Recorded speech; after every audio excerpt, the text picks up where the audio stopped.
time with us today. We're going to begin our program very quickly here. If I can drag our panelists out of the air conditioning, I think we'll get started, but that might be a little bit of a struggle, but I'm going to go do that right now. My name is Aaron Cassing. I've worked with Timewell and the Call Glazer family for about 15 years now. I was raised in the same area where our corporate office is located in West Central Illinois, and it's been a great experience.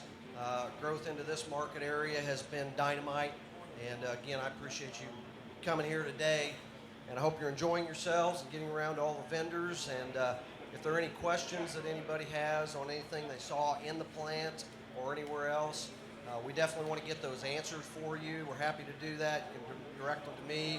Darren Wagner, our president, is over in the corner doing what he does best, eating. And Darren, would you wave so they can see who you are? Thank you. All right, enough of that. I'll go get our speakers and we will commence.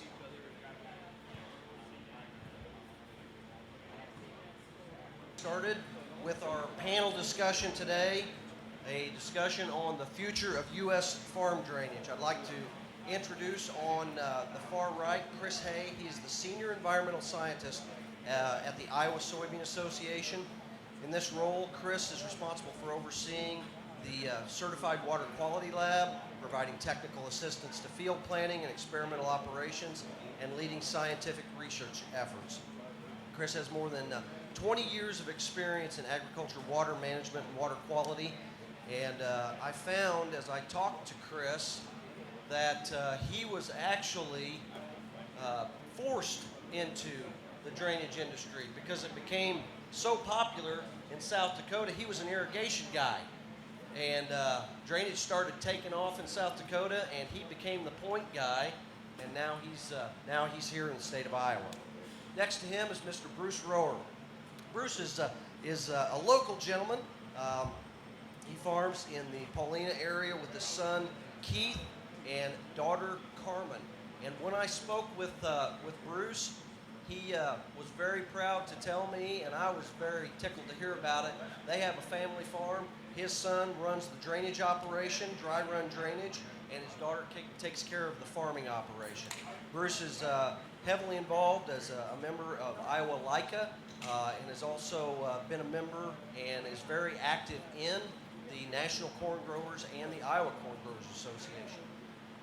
Tim Recker, our gentleman here, almost center. Tim, along with his wife Darla, are corn and soybean producers from Arlington, Iowa.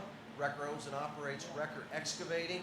Along with the farming business, Recker installs conservation practices on Iowa ag land. He's the past chairman of the Iowa Land Improvement Contractors Association and served 9 years with Iowa Corn Growers Association. And according to Tim, I think he's got some new responsibilities with Iowa LICA, and you might see him in a little bit bigger role there because he's the guy to do it. Clint Mount. Clint is with us today, and he's a farmer who also works in the family-owned tile drainage business. He's been farming since 2001 and has been installing pattern tile since 2013. Farming along the river bottoms in southwest Iowa forced the family farm to deal with drainage issues from high water tables and excess rainwater. In 2013, Clint and his brother Dean and father Rick decided to purchase a pull-type plow. With great yield success with their tiling, the Mounts decided to purchase a self-propelled machine and establish Mount Farm Drainage. And his family lives in the far southwest corner of Iowa near Riverton. So, folks, I'm really, really happy to present this group to you today. Guys, let's get started. Would each of you give us your thoughts on the condition of U.S. farm drainage? Where do we stand today, Clint? Well, I'm excited about it. I guess I just got into it, and I just think there's a lot of opportunity in our area. I know there's a lot of question marks out there, but what I've seen from it, whatever regulations come about from this, I feel like we just have to fight through it and make it happen, because with a lot of our farm ground, you wouldn't have much without drainage. So I just think we got to stick it out and do whatever it takes to make it work. That's a good question, Aaron. But the way I'll frame it, you can't listen to the radio, open up a magazine, look at the Des Moines Register without having something to do with farm drainage. Someone is framing the narrative for us, and it's not us. Someone else is framing our narrative and saying drainage is bad, farmers are overapplying, we need to do something to regulate. So I'm concerned, I'm as excited as Clint is too about drainage because we know what drainage does. We know how important drainage is to soil. But I'm concerned that groups are out there saying what they're saying about us, and I think we need to come together with a little stronger message and start talking about the good things with farm drainage, about the advantages that's happening out here. You're not hearing that in the news, so that's my concern. Bruce? Well, these two have done a good job of covering things. Of course, there's the excitement in being in the business of installing drain tile. From the communication side that Tim is talking about, one of the things we as farmers tend to think in terms of the facts. Just give us the facts. The science will support me. That type of approach. But with our urban cousins, a lot of what's required is getting the right story out to them. We have to tell our case, how it affects us, what is the benefits that we receive, and how is this not actually hurting like the stereotype thinks that we are doing bad things. We have to constantly say that and over, and then you say it again. Communication, it's different than what we as farmers are used to, but that's what we're going to need to minimize the effect of regulation. It's probably going to come, and it's just a matter of how well we can make it work for us as we deal with it. But the benefits, what it can do for our farms, what it can do for our production, doesn't even need to be said.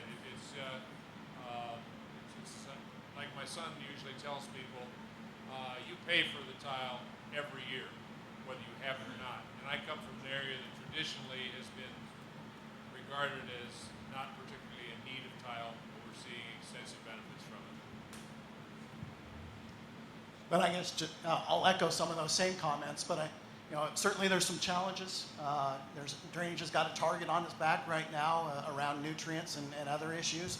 But I think that those challenges also create some opportunities. And so, we've got the Iowa Nutrient Reduction Strategy. We've got some opportunities there to be able to tell a story that there are ways that we can do drainage, that we keep the production benefits that we're after and that we need. We're going to need to continue to increase production, and drainage is going to be an important part of that. But at the same time, there's things that we can do to address those nutrient issues, to be able to tell that story, and to provide that public benefit along with the benefit that we get from the drainage. So I think I'm excited too, because again, I think there's some opportunities that come with these challenges. So as you look at what's taking place right now, one of the things we had in our previous conversation was who are the players, okay? And pretty much everybody agreed.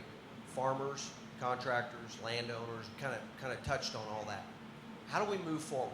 What do we do to take that message out? How do we do it? What's the message we need to deliver, and how do we get it to those that need to hear it?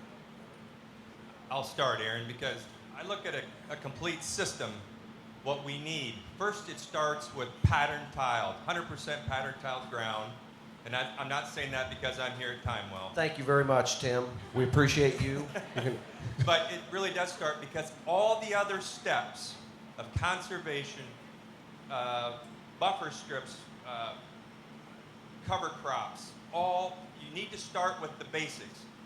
Farm drainage, a rock-solid drainage system is the core. You start with that, then make sure that all the structures that you have, that you need, conservation structures, I mean permanent structures, waterways, buffer strips, terracing if you need, those got to be in place. You get that system started, then the other stuff where we can do the bioreactors, the saturated buffers, the the cover crops, they're all play into it, but it takes a solid base and those things to start with. And I don't think the public understands that real well, that's the foundation. Once you have that, you have good tile, you're going to get good crops, you can make cover crop work, you can make no-till work, you can make several other things work that we have to start trying to achieve. From a tiling perspective, the thing that we have to get across to people is the advantage that there is in well-drained soil that is not saturated. The negativity that is imagined and is real is much worse in saturated soils that have no holding capacity or that it's full.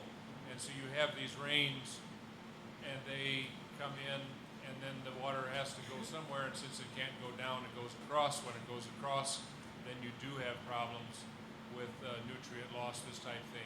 And it just makes these other structures that Tim was talking about all the more important. So again, to your business, Aaron, we need more pipe in the ground. So essentially what I'm hearing is that we need to do more work, and everybody in the audience, none of that was planned. I just want you to know that. We need to do more work.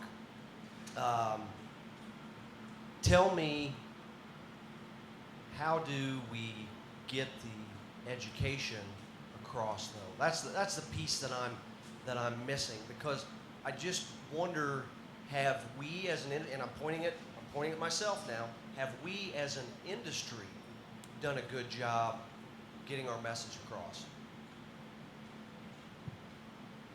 I think there's work to do there too, and again, a lot of it's stories. I think still the perception of the drainage industry is they're selling as much pipe as possible, and so I think getting some of these stories about we're in the business to sell pipe, but we're trying to do this in the right way, and so we want proper drainage systems, but we want conservation that goes with that, and we're gonna take the steps to make sure that we're getting the conservation in place with the improved drainage and looking at it as that whole system that Tim talks about. So, again, it starts with good drainage, but there's practices that we can build on top of that. And I think that's where not only the industry, but farmers and others need to get out there and tell that story that we're doing drainage, but we're doing it in the right way, and we're doing it for this reason, to get these benefits, and we're providing these benefits as well. And so I think, again, it's getting that message out across the board, so that the more people telling that message, the more people are going to pick up on it, and the louder it's going to get heard. How many times have you heard from the news that there's 10,000 pounds of organic nitrates per acre in soil, and we apply 200 pounds of nitrogen maximum to the top 4 inches? How many times, just raise your hand, how many times have you heard that in the news?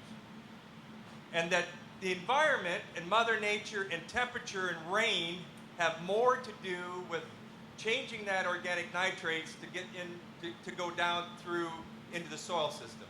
Now, Des Moines Register, why don't they talk about that? There's over 10,000 pounds in acre soil. And we're putting on 200 pounds, and there's 35,000 plants that are sucking up that 200 pounds. You start thinking about the utilization. We're doing with technology, we're able to utilize that nitrogen better than ever before. Is there waste? Is there leaks? Yeah, nitrogen's a leaky system. It's elusive. It moves. And it moves because of rain, because of heat, because of dryness. I mean, it's elusive.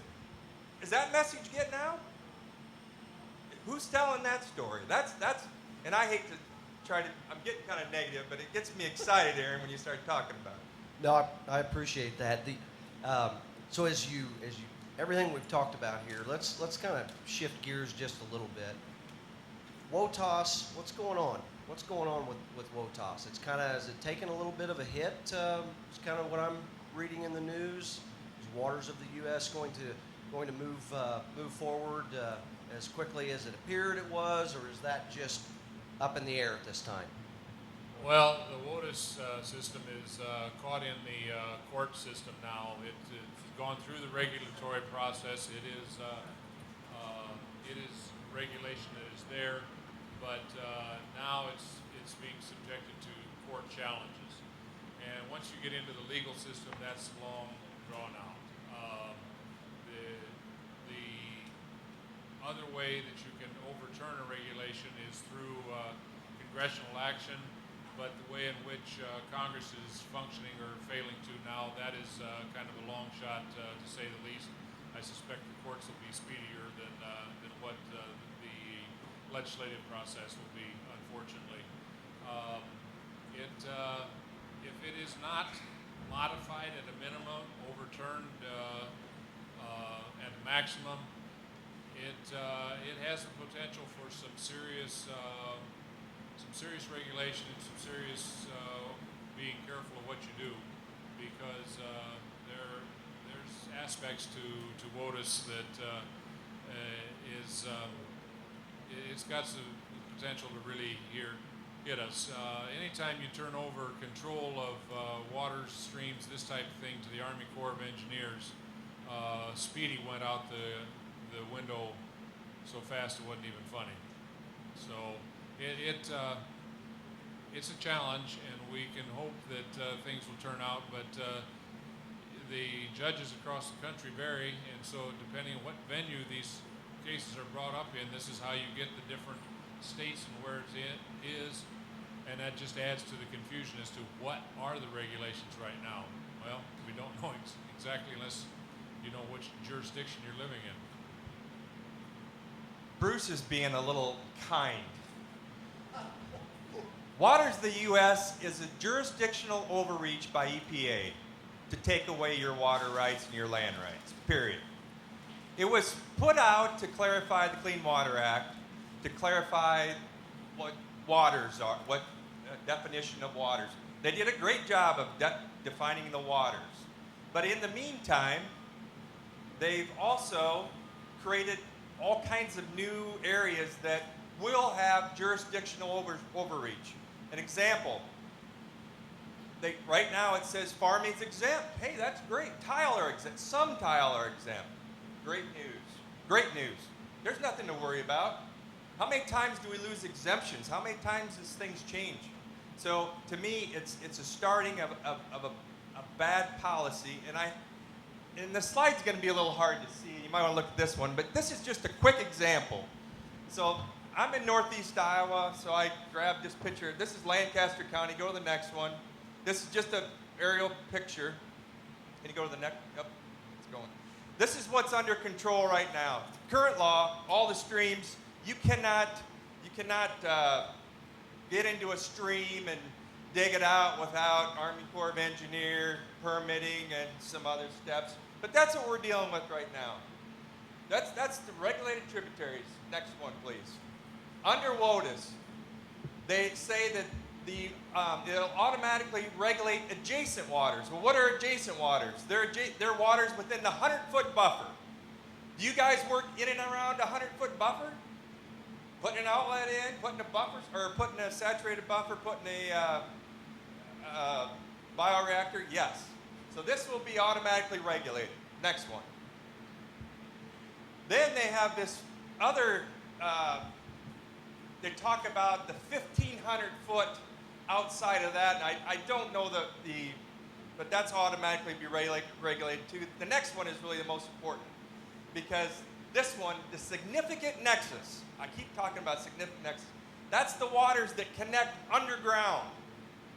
Underground, so you might have a stream here and a stream here, but the area in between connects, water connects. It doesn't just go up and down, it connects laterally. So basically the message is, when you get done, they've controlled the entire watershed. So, okay, guys, how do we prepare for this? I farm, okay? I have a lot of outlets on my farm. Thankfully, the bank lets me farm it. But how do I prepare for it? What do I do? Is voluntary compliance going to be okay, and what is voluntary compliance? Or are we trying to sight our gun in at a moving target? I like the voluntary approach for a couple reasons. I'm in Northeast Iowa. Things are different in Northeast Iowa than they are here. Your watershed's different than where I'm working in. You guys do different things. Our farms are 100% pattern tile. My grandfather put tile in the 50s, and they were pattern tiled at 75-foot spacings. Now we're putting tile in between the tile. It was always pattern tile. I got long, gentle slopes. You don't farm a piece of ground that isn't 100% pattern tile. They're poorly drained soil. They're not naturally drained good soils. So you need the pattern tile. So the answer to the question is, what works in my area is not what's going to work in your area. I mean, the contractors know what works in Northeast Iowa, and they all do things a little different. Every one of you guys do things a little different. There's no standard that I know of, and maybe Chris, you know, is there a standard in tile drainage? I don't know if there's a standard like there is with a buffer strip or a waterway. So everybody does things different. Some guys like to go deep, farther away. Some guys do shallower, smaller diameter. I mean, but what works in your area is that's the voluntary approach. But if we are regulated, then you have regulation. It's the cookie cutter approach is what I call it. So in Iowa, we're all going to do it the same way. If you fall in within the cookie cutter, this is what you got to do. If you fall outside the cookie cutter, you can't do nothing. So to me, we're on the right path, but I guess we got a little time. I'll tell a quick story. So in 1985, when I started farming, we had 20 tons of soil loss per acre per year in Iowa. You guys, if you're in the contracting business, you were putting waterways in, you were putting buffer strips in, you were putting all kinds of structures in, and we aggressively did that for 30 years. Today, we have 5 tons of soil loss per acre per year. It wasn't something that was done overnight. You didn't see 20 tons go to 5 tons in 3 or 4 or 5 short years. It took a long time with a lot of government programs, a lot of change of attitude. I mean, you look at the no-till, all the things, the technologies that came together to make that happen, but it's a 30-year quest. And now we're getting chastised by the media because we haven't cleaned up our water and dropped to the 45% reduction in nitrogen and phosphorus in 3 years. I mean, it's a regulated effort will not do it any quicker. That's my point. Chris, Now- go ahead, Bruce. I'm sorry. Oh, I was just going to say that in this case, Tim took the gentleman's approach, calling it a cookie cutter. I call it a straitjacket. What you can do under a regulatory system is set. There is no ifs, ands, or buts. It is this, no matter where you are, and it doesn't matter if it doesn't work in your area. So this is the problem with the regulation. The other problem with the regulation is that among our urban cousins, it is viewed as the only way that this problem can be solved. And it is a widely held belief that until there is regulation, this problem will not be solved, even though it's the 10,000 pounds of organic nitrogen and this type of thing. So that is what we are up against on this. So we have to get out here and tell the story, and I would say do all the work that you can now while you can, because if it's there, it's pretty well grandfathered. They haven't as yet, other than one CRP program, required people to destroy existing tile systems. Yeah, the tile, Tim talks about poorly drained soils.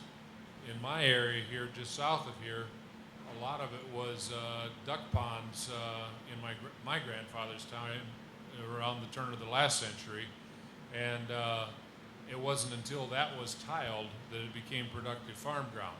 Now those systems are at or beyond a century, and most of the operators that are around have absolutely no clue what was dug in by hand for those things that made it farmable. And so we need to also be thinking in terms of infrastructure upgrades and replacement. And then the other problem in our area has been what the Extension Service refers to as wild tile. You got a wet spot up here on the hill, you'd send a line up there to put the drain in the bathtub, as some people like to call it. Oh yeah, there's another one over there, well, we'll run a line there too. That may have worked in the 50s and 60s, but with what we are expecting to produce nowadays to survive, we really need to be thinking in our area about pattern, putting in good systems that can do the whole thing, because as these rain events come through, demonstrated with what we have here last night, we get such excessive amounts of rainfall at one time that we are needing to assist Mother Nature's ability to drain with a more pattern approach. Chris, talk to us. You're involved in a great deal of research in Iowa. Talk to us about that as it relates to what we've been tossing back and forth. Okay, and you know, I'm all for the voluntary approach for the exact same reasons that they talked about.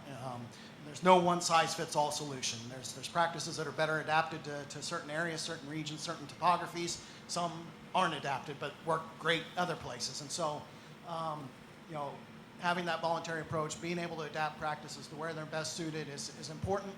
But I think there's a window of opportunity right now for that voluntary approach around the nutrient reduction strategy. That there is some resonation around the nutrient reduction strategy, that folks understand that, and hopefully you're starting to see that we can't just turn things around in 1 or 2 years, that it's going to take some time. But the longer that we stall on getting some of these practices out there and implemented, the easier it is for the folks that think that it's going to take a regulatory approach to continue to beat that drum. Now, the challenges are we still haven't figured out how we're going to pay for it. So we do need to figure out how we're going to pay for it, and we need the technical assistance to get these practices out and installed. So I think there's opportunities there, but the longer we wait, the longer we take to figure some of these things out, the more that window starts to close, and the more the regulatory approach may become more likely. And so I think that's the challenge now, and that's a lot of what we're trying to do is get the technical assistance, get the technical information out on these practices, how they work, how we design them, get that to watershed coordinators, others that can actually get them on the ground. That funding mechanism is still a big one right now. And we came out of the last legislative session without a funding package for how we're going to do this, and so we need to get that piece figured out. So essentially, we're fighting for a funding package to support what we do, or it's going to go to the feds to fight against what we do. Is that a fair thought? Well, regulation comes about in two ways. It's either going to be legislative action, or it's going to be a court action, and either one of those could be an avenue. It's the urban folks that can tend to control the legislature, and so there's a chance that they can force through legislative action. They also tend to be well funded, and so they can force court action. And so all it takes is one judge, and you convince that one judge, and all of a sudden you start building precedent. So yeah, I think, again, there's a window of opportunity, and the more we can take advantage of it, the better chance we've got to head off either of those paths. Clint, you told me a very interesting story regarding, and this is a little bit shift of gears now, but still about the future of farm drainage. You talked about using it as a tool with one of your landlords that, by the way, he still farms 50-50 with, if you can believe that. Yeah, we're pretty lucky there. We took a field in last year, and we planted 75 acres of it, probably harvested about 30 acres of it.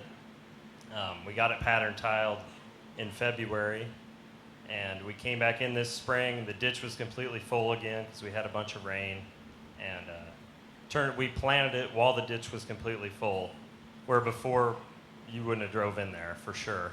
So we've seen huge advantages from it.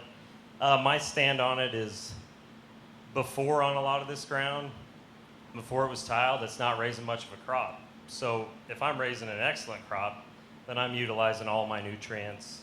And, you know, I've got a big crop out there, and I'm not letting nutrients run down the stream. So.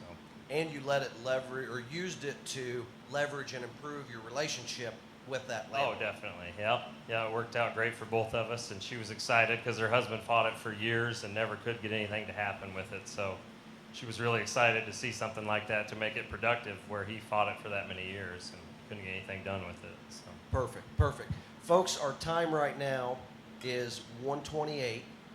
I promised these gentlemen that I would only pester them for 30 minutes, and I have reached my limit. But what I would like to do is I would like to open it up for questions from the audience. Anybody? Yes, sir.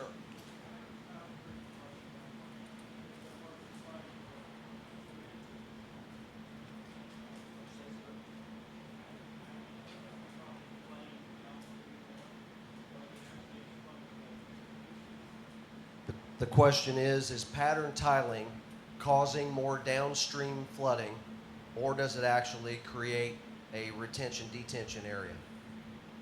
In my area, since it's all pattern tiled, and I'm straight north of Cedar Rapids that had the major flooding, and they were trying to blame it on tile, but there was, in my mind, and maybe the research will have a little better explanation, but in my mind, it creates a bigger sponge to absorb water and it's taking the excess off.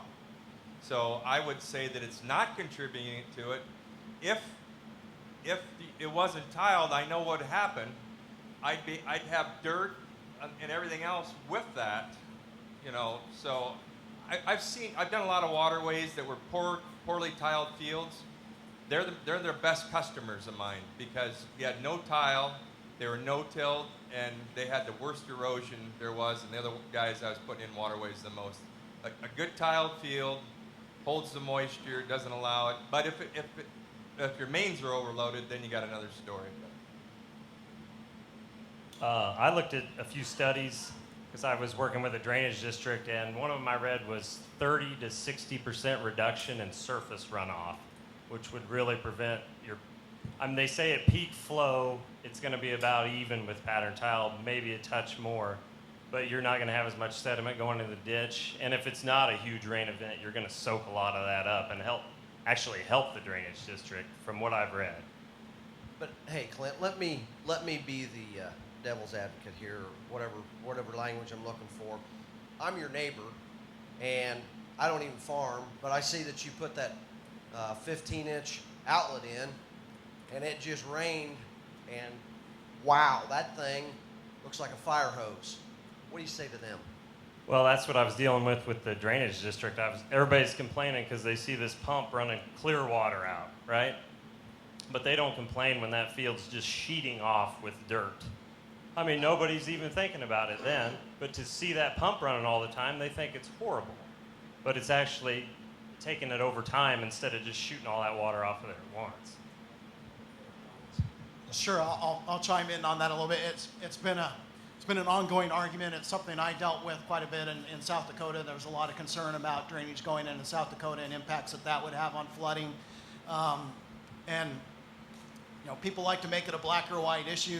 Either yes, drainage is contributing to flooding, or no, drainage prevents flooding. And like most things, the real answer is somewhere in between. So, you know, I can come up with some scenarios where, yeah, it may contribute a little bit to some flooding. I can probably come up with more where it helps reduce some flooding.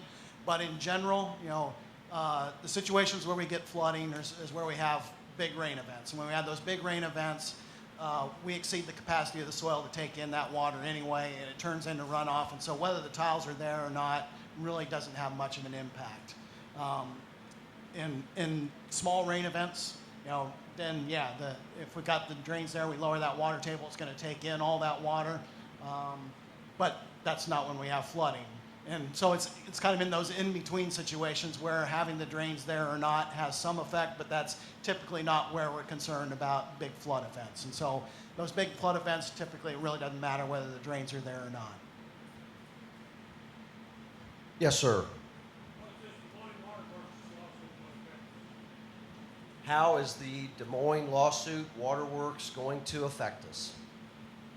If it is decided from our perspective wrong, massively.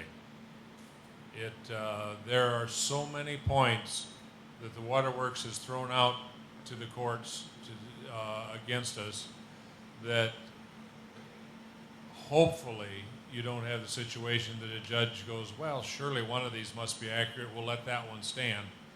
And so the potential is for a very, very bad outcome, and that will be part of the potential regulation if some of these things come through. Most of it seems just out of this world, ridiculous, crazy, but that isn't a legal justification to throw it out, evidently. In my mind, it would change the whole picture on how on today's agriculture, not just in Iowa, but across the whole entire United States. That's changing the definition because surface water is not regulated. Water coming out of a tile outlet is not regulated. If depending on where they go, it would be a game changer. Now the good thing is there's a lot of good things happening because of the Waterworks suit, right? It's changed everybody's mind. There's more guys putting in cover crops. There's more guys installing bioreactors, saturated buffers. I mean, if you guys are in the tiling business, if you haven't done so, you ought to look at a demonstration or find out if they're putting one in. That may be the thing what we have to do in the future. We have to figure out how to get the nitrogen out of that tile water before it gets into the creek. There's a couple ways to do it. The two ways I just talked about, the bioreactor and a saturated buffer. Yeah, follow up. It is. It's a great filter. And there's actually, with the water control structures, you can hold water back and use controlled drainage and do just exactly that.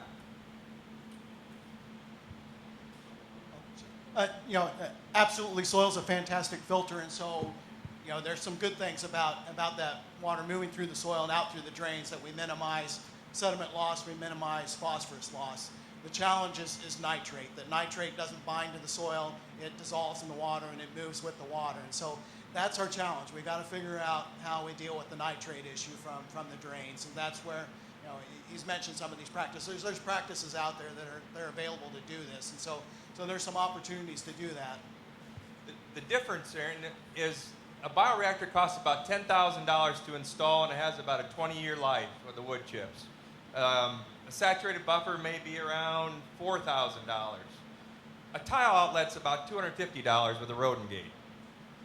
And I get asked by the people on the other side, well, why aren't more farmers doing that? Why aren't you putting in saturated buffer? Why aren't you putting in bioreactor? Well, $10,000 to $250.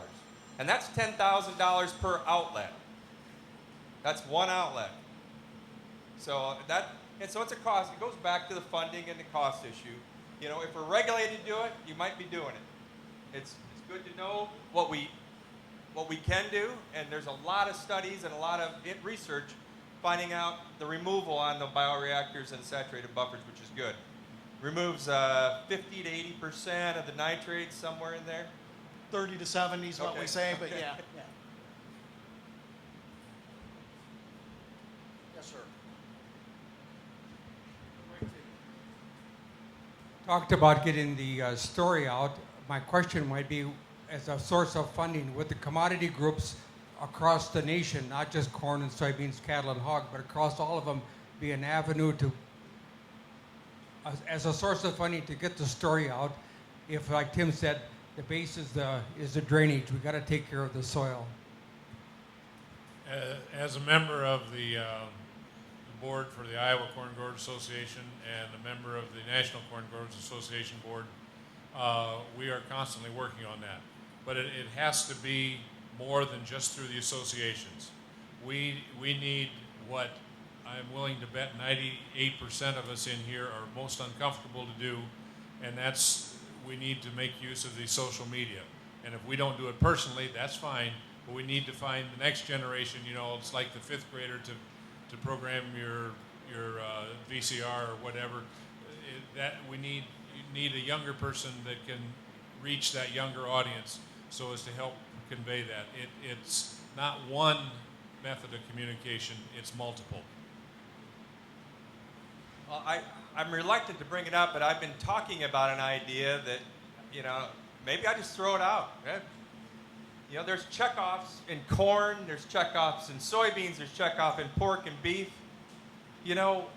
What would you guys think as tile contractors if there was a checkoff on tile and you passed it on to whoever the end user was, and that money went directly for water quality, for conservation? I mean, I'm just throwing the idea out because it's been bandied around. There's checkoffs for that you can do. Then you talk about controlling the media or getting the message out. Then you have dollars to do research, do education, and do marketing. And believe me, those three things in our industry right now, and I'm talking the tile industry and the drainage industry, we need desperately. No one else is going to come to your defense. As much as I like these guys over here and work with them, they'll spend lots of money to help out, but when it comes down to your issues, it's going to be us who's going to figure out how to make it work. And so I'm just throwing that out. I don't know how it'd work in Iowa, but it could be a great source, and it could be something that the tile or the drainage industry could really do some exciting things with. So Tim, on that note, now I'll let other people ask questions, but you do have my curiosity piqued. Is that just mirroring what corn growers, soybean growers have done, stealing shamelessly and applying that to this industry somehow? Oh, sure. I mean, it's take an example that it's worked. Before there was a checkoff, there was nobody knew about ethanol. Nobody knew about the things that corn growers did. They have money to be able to get out there with research, with education, and with what's the third one, Bruce? I can't think of it. But anyway, but those are the kind of things that we need to start thinking about. When the local land improvement contractors, which I am a member of, and there's a few members here, our budget's about $60,000. $60,000 a year. There's just no money in there to do the kind of work that needs to be done. And so, anyway, I'm glad for the question. That opened it up to a great sharing. Be interesting to see where that goes. Anybody else? Yes, sir. You talked about controlling the narrative and bringing the story back to agriculture, about us telling our urban cousins the facts, but yet the World Pork Expo, the Iowa Farm Power Show, the Iowa Beef Show, the Iowa State Fair, all held in Des Moines, and there we all go. We're all there. Should we be doing that? Should we find another place to support agriculture instead of Des Moines? Because nothing makes a statement. I mean, you can put out all the facts out there you want, but people have to be interested in reading them. They have to care. Now, I've done a lot of research on this Des Moines lawsuit, and like everybody else, I use Google for my research. And what do I find? I find articles about interviews of Bill Stowe. I don't find any articles about interviews of farmers. It's all Bill Stowe. So to make a statement, do we need to, I'm not saying boycott Des Moines because nobody will notice. But if we ruin the state fair, there's no animals there. If no one attends the Iowa Farm Power Show, if the World Pork Expo is held in Iowa Falls, which is the World of Pork instead, I mean, it would be hard to do logistically, I know, but it isn't something that needs to be looked at. Because making a statement like that would bring the attention back to the farming community instead of what did Bill Stowe have to say this week about Des Moines Waterworks. Very interesting question. I'll let you guys tee off on that one. Well, that's one way to do it. I heard that from after Bill come out against with the lawsuit. I'm not sure that maybe that's the right approach, but that's one approach. That there's so many things that happen in Des Moines, and that is the Mecca, and it's a center, and there's all kinds of good excuses. But I do think there's ways to be able to either influence or get at Mr. Stowe. One of the things I ask you, corn growers, invite him out to the Leica farm. Have him see what drainage and conservation in a crepe wetland looks like, and to no avail. I mean, I don't know if he... Bill has no interest in attending. We've tried to set up conversations with him to try to figure out what's going on in his mind, this type of stuff, and that doesn't fit his media plan to be amenable to conversation. And I think it's important to separate out Des Moines Waterworks versus the city of Des Moines. That it wasn't the city of Des Moines that elected Bill Stowe. They're separate entities, and there are a sizable number of people in Des Moines that do want to work cooperatively with agriculture. And so I guess that's what we've done as the Soybean Association, is try and seek out those that do want a cooperative approach and work with those folks. And so Iowa League of Cities, others within Des Moines, they're actively looking at how can we work together between urban and ag interests to try and solve these problems collectively. And so I think there's some opportunities there that if you just do a black and white boycott Des Moines approach and make that a little more difficult. Cedar Falls has been one of our great partners.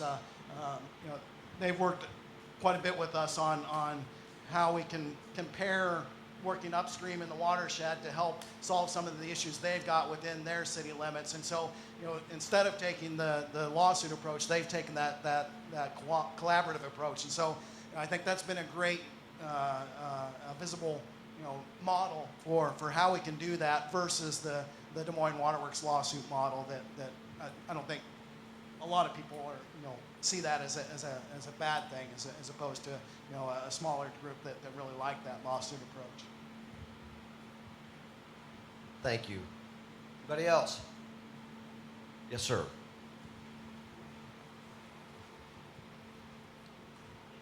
Since this Des Moines lawsuit, Waterworks, came up, I read someplace in an editorial that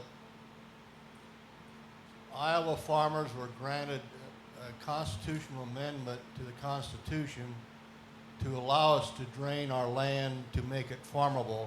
And this went back to around the turn of the century, as I remember the article. And I wish I'd have kept that article, but I read that someplace. Does anybody know, do we as farmers have a constitutional amendment in our favor? I've read the same thing, the same article. I don't know if it's a constitutional amendment or what. I don't know the actual context, but I did read the same thing, so I'm not much help to tell you. But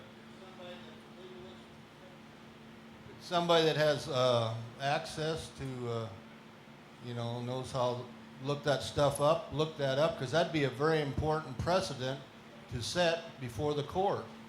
Surely if it was there, it would have been brought up. But I will say, unless it's in constitutional amendment, just because it's something that was granted in 1900 doesn't mean that it can't be changed today. And that's the risk with waters of the U.S. Farmers are exempt from the rules. A lot of conservation, there's a lot of exemptions in there, but just because they're exempt today and they pass the rule does not mean that down the road they can't say, well, no, we made a mistake, we're going to change it. So I just caution you, just because drainage tile might have been something listed 100 or 250 years ago does not mean that it's still valid today. Got one in the back here. Yes, sir. Yeah, drainage was such an important part of Iowa getting started. It is covered in our Constitution, in the Iowa Constitution. So why DOT, if they put a highway through, they have to come back and give you access. They have to bore under whatever happens, they have to pay for it. There's a fellow at Pocahontas, James Hudson. His father was a drainage attorney, and he is a drainage attorney. So, and what they've done is set up a lot of drainage districts, but that's somebody that can help on a lot of this if we'll just go to him and use him. James Hudson, Hudson Attorneys. We actually get him at the convention, the LICA convention, Land Improvement Contractor Convention, second week in January. He's been our speaker for the last 2 years, and he's a wealth of knowledge. And with what's changing in the drainage industry and drainage law, we've been asked him to just come and be there every year because of just those kind of issues. Anybody else? I'm kind of curious. Tim's checkoff idea, by a show of hands, who would consider supporting something of that nature?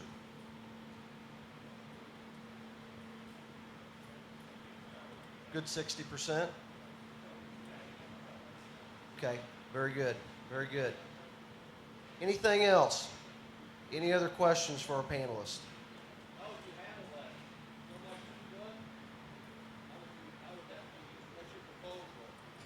That's the question. I mean, So much a steer or so much a bushel or? well, that's what the checkoffs are today. Would it be so much a foot, and it would be in Iowa, and that cost would be passed to the end user, who would pay. How it would be The collected. consumer would pay eventually. The consumer would Raise pay. the price of corn, in other words. Well, it would. You would raise the price 1 penny to the consumer. But with that, you are trying to establish marketing and education for this industry alone and do it yourself. It's an idea. I don't have no idea how many million feet of tile are put in Iowa or bought in Iowa. I don't have no idea. It's just an idea that I look at success from other commodity organizations on how they can make a difference in their industry, and I'm thinking, well, maybe it's time that we look at the same thing for our industry. Very good. Excuse me, sir. Thank you. Yes, sir. Coming your way.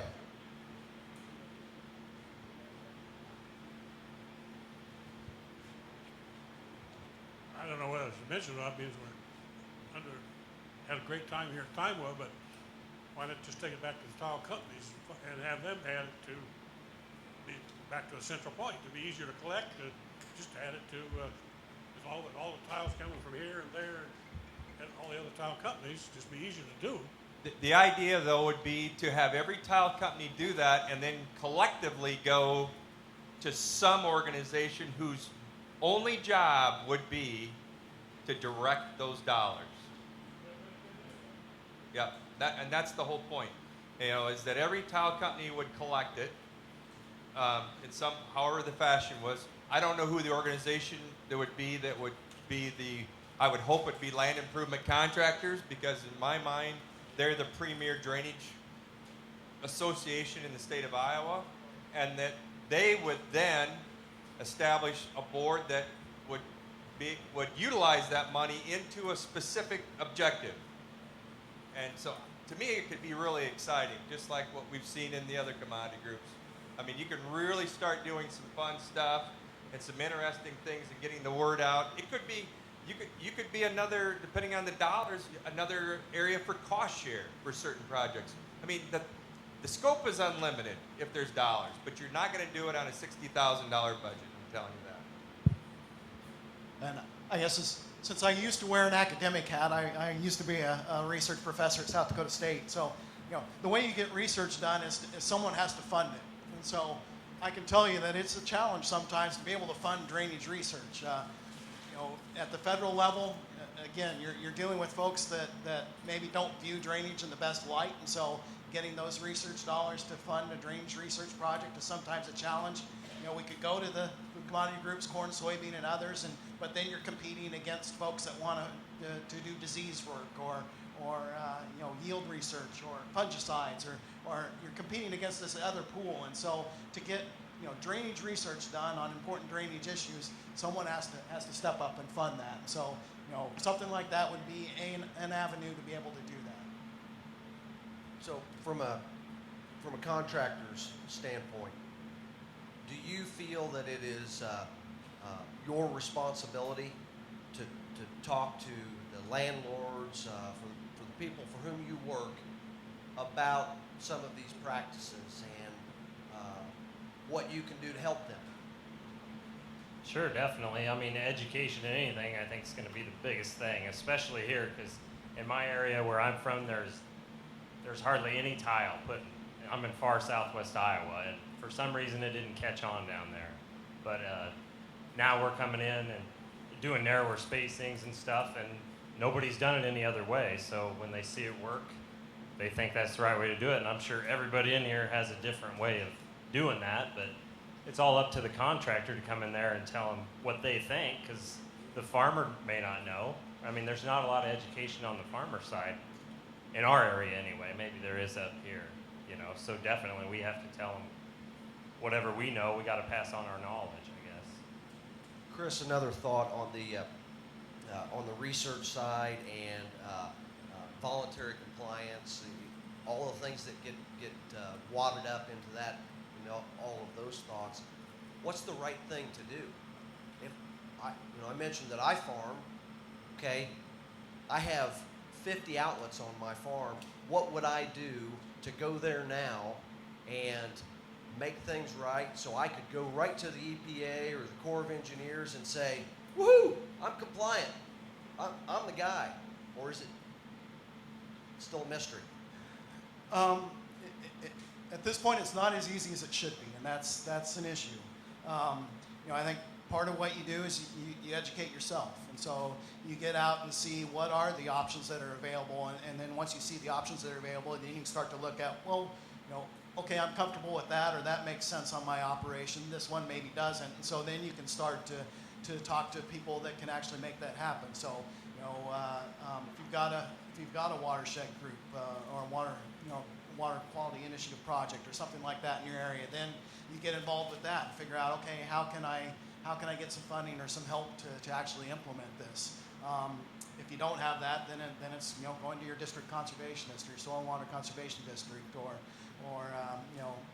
IDALS, the Department of Ag, and getting some help from there. So that technical assistance one, that's another roadblock right now. Is unfortunately we just don't have enough people out there that understand the nuts and bolts of these and can get that done. So there's the funding issue, then there's also having these technically trained people out there. And so I think that's an opportunity for contractors, that if contractors start to become more familiar with some of these, they may be some of that education, both for other contractors themselves, but also for producers that are looking for some of these options. And so I think that's another opportunity that's out there. I think it's both farmers getting educated on what would work on their ground and talking with their contractors, and contractors understanding that. So when producers are asking them about this, they have some understanding about that as well. So long as we're in a situation that it's not regulatorily mandated and you're trying to do things voluntarily, that takes a lot of education of the customer. And the customer may be the landlord, the customer may be the operator. But there's a lot of communication that needs to be done to educate people, because in our area the tiling was known as needed back at the turn of the last century because of the duck sloughs, and that it's solved the problem, become so good that people kind of, run a little tile here, a little tile there, got a wet hole on the middle, and we're not thinking in terms of how to put together a whole system. And again, it gets down to cost. It's not cheap to start running a pattern system, but again, education, communication. Should every contractor go through NRCS's courses to become a TSP, technical service provider? I'm not sure I have comment on that, but I was going to comment on your last question. But you look at some of the real successful conservation programs that have been out there, and you look at how much money comes back to the county, or how many actual producers actually took advantage of it. It's less than 10%. Less than 10%, and I don't remember all the different acronyms and programs that I've seen through the past. But what we need, what we're talking is trying to get 80, 90% of a county to do something. That's how we're going to change. Rewarding the 10% that's probably already doing the best of the best is probably not where we need to be spending our money. But we need to figure out how do we get the 80%, which is mean your immediate area, to try something. Maybe it's cover crops. Maybe it's no-till for the first time. Maybe it's putting in a saturated buffer. Maybe it's installing something you haven't done. But everybody, we need more hands on deck to achieve it, because there's no silver bullet in the conservation. In the whole conservation scheme, there's not one thing, two things, three things that we can say, oh, we'll do that and it's solved. It's going to take a lot of people involved with several different things. And it goes back to what I think Chris said, your comfort level. It's got to work within your management system, because if it doesn't and it fails, you're not going to do it again. It's got to be able something that you can manage and work with. Are there any cover crops that are dangerous to tile systems? That's been a hot question, and I've fixed enough tile that were plugged with roots, but all the roots that I saw were corn roots. But I think in my mind, because I've been doing cover crops for 5 years, if you plant them in September and you terminate them in April, there really isn't a chance to get that much root growth. So I don't see a problem in my area. I don't know if anybody else does. It could potentially be if you have really shallow tile, maybe. But I see more corn root problems than I do cover crop. I guess for the typical thing that we're doing in Iowa, where it's winterized, the predominant cover crop that we're using because of the corn-soybean rotation, it's that issue that we just don't get enough growth where that's going to be an issue. Others that are doing some of these cover crop cocktails and particularly like the brassicas, like turnips and radishes, used to get a lot of questions on that, and it was one of those where I'd heard of instances where it happened, but in most cases it wasn't an issue. The few cases where they did see roots getting down into the tiles, more often than not, it was a problem with the tile, where there was a dip in the tile or something like that, and there was standing water in there, and so it was pointing out an installation problem more than it was a problem with the cover crop. Other questions?